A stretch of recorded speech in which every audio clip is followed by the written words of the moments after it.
Sir ನಮಸ್ಕಾರ. ನಮಸ್ತೆ sir ನಿಮ್ಮ ಹೆಸರು? ರಾಯಚೂರು ಲಕ್ಷ್ಮಣ ಅಂತೇಳಿ. ಈ ಒಂದು ಅಸ್ತಮಾ ರೋಗಿಗಳಿಗೆ ಒಂದು ಮದ್ದು ಕೊಡುವ ಕಾರ್ಯಕ್ರಮ ಇದೆ ಕುಡುಗನಹಳ್ಳಿ ಗ್ರಾಮ. ಹೌದು, ನಿಮ್ಮ ಹೆಸರು ನಾವು ಕೇಳಿದ್ವಿ.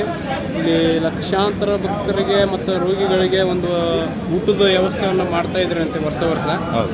ಸುಮಾರು ಎಷ್ಟು ವರ್ಷಗಳಿಂದ ಈ ಸೇವೆ ಮಾಡ್ತಾ ಇದ್ದೀರಿ? 55 ವರ್ಷದಿಂದ. ಈಗ 60 ವರ್ಷದಿಂದ ನಮ್ಮ ತಂದೆಯವರು ರಾಯಚೂರು ಶಿವಯ್ಯನವರು ಅವ್ರ ತಮ್ಮನಿಗೆ ಅಸ್ತಮಾ ಕಾಯಿಲೆ ತಂದ್ಬಿಟ್ಟು ಬಂದಿದ್ರು. ಆ 60-50 ವರ್ಷದಿಂದ ಇಲ್ಲಿ ಸುಮಾರು ಒಂದು 25 ಜನ, 30 ಜನ, 50 ಜನ ಇದ್ದರು. ಆಗಿನ ಕಾಲದಾಗ ಈ ಊರಲ್ಲಿ ಕುಡಿಯೋಕೆ ನೀರು ಇರಲಿಲ್ಲ, ಉಳ್ಕೊಳ್ಳೋಕೆ ಒಂದು ಜಾಗ ಇರಲಿಲ್ಲ, ವ್ಯವಸ್ಥೆ ಇರಲಿಲ್ಲ. ಬರೀ ವೈದ್ಯರಿದ್ದರು, ಅಶೋಕರಾವ್ ಅಂತೇಳಿ, ಅವ್ರಿಗೂ ಔಷಧಿ ಕೊಡ್ತಾಯಿದ್ರು.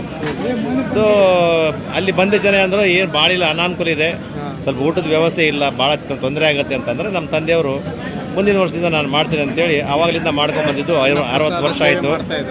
ಮಾಡ್ತಾ ಇದ್ದಾರೆ. ನಮ್ಮ ತಂದೆಯವರು ತೀರ್ಕೊಂಡು 15 ವರ್ಷ ಆಯಿತು. 15 ವರ್ಷದಿಂದ ನಾನೇ ರಾಯಚೂರು ಲಕ್ಷ್ಮಣ ಮಾಡ್ತಾ ಇದ್ದೀನಿ, ಕಂಟಿನ್ಯೂ ಮಾಡ್ಕೊಂಡು ಬರ್ತಾ ಇದ್ದೀನಿ.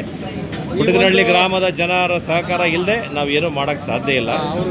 ಅವ್ರ ಸಪೋರ್ಟ್ ಇದೆ ಅಂದ್ಬಿಟ್ಟೆ ಅವರು ಹಗಲು ರಾತ್ರಿ ಬಂದು ಇಲ್ಲಿ ತರಕಾರಿ ಹೆಚ್ಚೋದಾಗಲಿ, ಅಡುಗೆ ಮಾಡೋದಾಗಲಿ, 1 ರೂಪಾಯಿನೂ ಆಸೆ ಇಲ್ದೇ ಅವರು ಸೇವೆ ಮಾಡಿ ಹೋಗ್ತಾ ಇದ್ದಾರೆ. ಅವ್ರ ಸಹಕಾರ ಇಲ್ಲದೆ ನಾವು ದುಡ್ಡು ಖರ್ಚು ಮಾಡ್ತೀವಿ ಅಷ್ಟೇ, ಆದರೆ ಸಹಕಾರ ಇಲ್ಲದೆ ಏನೂ ಮಾಡೋಕ್ಕೆ ಸಾಧ್ಯ ಇಲ್ಲ. ಕುಡುಗನಹಳ್ಳಿ ಗ್ರಾಮ ಪಂಚಾಯತಿಯವರು, ಮೆಂಬರ್ಸು, ಆಮೇಲೆ ಕುಡುಗನಹಳ್ಳಿ ಯುವಕರು ಎಲ್ಲರೂ ಅವ್ರ ಸಹಕಾರ ಇದೆ ಅಂದ್ಬಿಟ್ಟು ನಾವು ಮಾಡ್ತಾ ಇದ್ದೀವಿ. ಇದು ಒಂದು ಸೇವೆ ಸಲ್ಲಿಸ್ತೀರಲ್ಲ, ನಿಮಗೆ ಏನು ಖುಷಿ ಕೊಡ್ತಾ ಇದೆ? ನಮಗೇನೋ ಜನ ದೂರದಿಂದ ಬರ್ತಾರೆ, ಬೇರೆ ರಾಜ್ಯದಿಂದ ಬರ್ತಾ ಇದ್ದಾರೆ.